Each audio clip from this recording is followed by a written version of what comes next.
how long your loved one can be in the home. Like, you can't just have someone in your home who has died for 24, 48 hours. You have to eventually pick them up, and there are different laws depending on different states. After I speak to the mortuary, what I usually do as the hospice nurse is talk to the family about next steps. Some people want to provide postmortem care to their loved one. I usually look at the person who has died. If they haven't soiled themselves, which not everyone does, I think that's a big myth. A lot of people think like once you die, you have a bowel movement and urinate.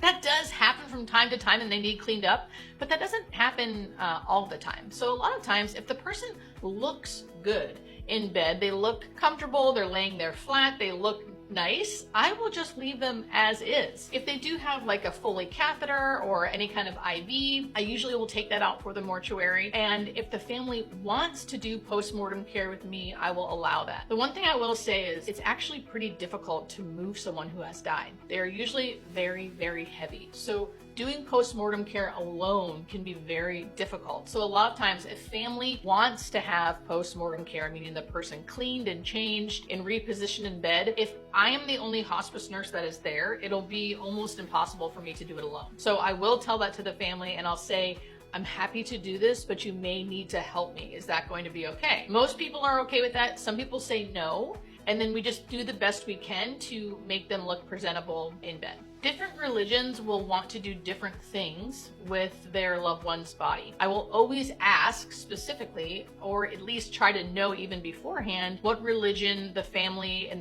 the patient was, and if they had anything specific or special that we should or should not do with the body. A lot of families would like their loved ones' eyes and mouths closed because, like I've been telling you guys, this is a common thing at the end of life, even before someone dies. Their eyes will be open and their mouths will be hanging open. After they have died, that will continue. Their mouth will be open and their eyes will be open. If I can, I will try to close the person's eyes. It is very difficult to close the person's mouth and keep it closed. You can always put a towel underneath the chin to try to close the mouth, or a scarf around the head. I particularly don't like that. I usually just try to educate the family about how normal it is for this to be happening and why it's happening. It's because the muscles are really relaxed. But if they still insist, of course, I will do my best to close the mouth and the eyes.